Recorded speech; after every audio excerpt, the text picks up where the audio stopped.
Hello everyone, my name is Jennifer. I have been a tax-paying resident of the Township of sables-spanish River for almost 14 years.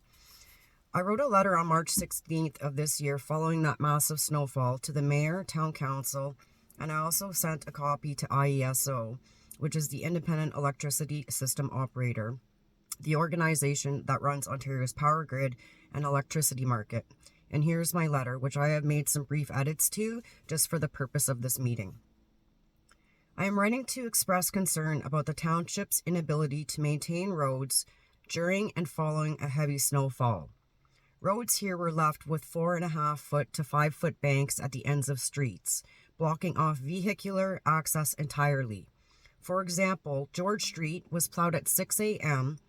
and First Street was also plowed, leaving Minto Street blocked by those massive banks till around 2 o'clock in the afternoon that day. This posed a significant risk to emergency access should have any emergency crews been required. Furthermore, as of 8 o'clock p.m., roads such as Tracy, Fisher Side, and Goltz Road still had not been plowed. Certain residents were unable to attend their places of employment as well, and Lacloche Lake Road was not plowed until later in the afternoon. Those are just examples of some of the roads. I never touched base with everybody in the outskirts. Emergency response units would not have been able to reach these residents. Once snow was removed from streets in Webwood, for example, the banks at the highways were incredibly dangerous. I drive a truck and can only imagine being in a small car and trying to pull out onto the highway with fear of what is coming down the road. The large snowfall was an ultimate test and reflects a clear lack of personnel, equipment, and operational capacity within the township to handle snow removal, and we live in the north. Residents fund these services through our tax dollars, and we deserve reliable road maintenance and a township capable of responding to emergencies, whether it be snow removal, fire response, or other emergencies. If the township cannot service existing residents, it is unrealistic to believe it can support additional industrial development such as solar farms on agricultural lands from an emergency services perspective. Thus being said, several critical issues must be addressed. The proposed solar farm sites are approximately 30 minutes from local fire departments under ideal conditions. Our fire department is small, it's volunteer-based, and not equipped for high-voltage electrical or solar infrastructure fires.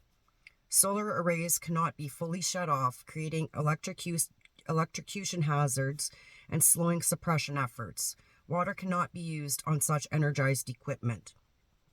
Cleared land around solar farms can accelerate wildfire spread, especially if emergency crews are delayed.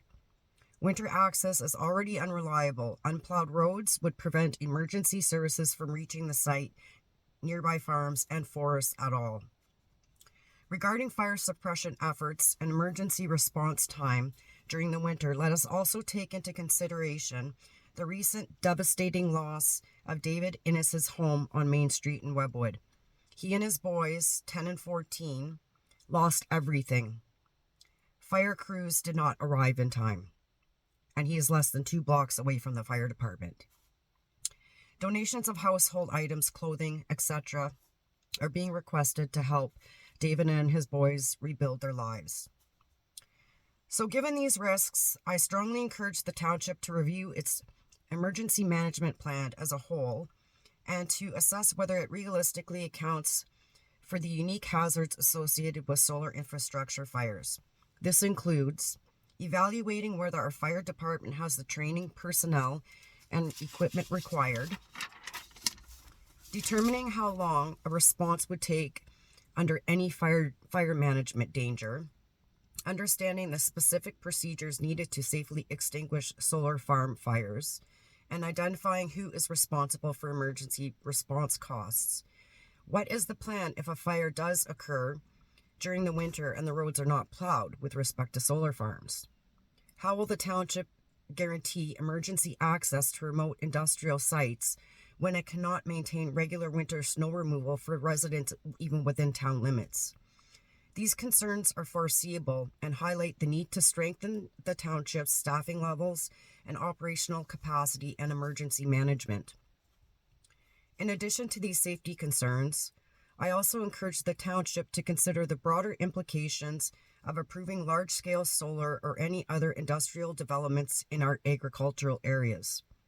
Solar installations do not contribute to local food security, and their construction will result in substantial environmental and biological impacts, aesthetic degradation, and the disruption of natural heritage features, to name a few. And that's also factored in road maintenance.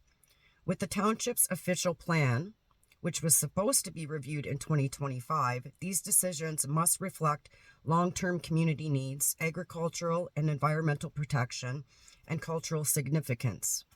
When will this plan be reviewed and provide an opportunity for the public to have their concerns addressed? This brings me to unresolved issues regarding transparency and public consultation.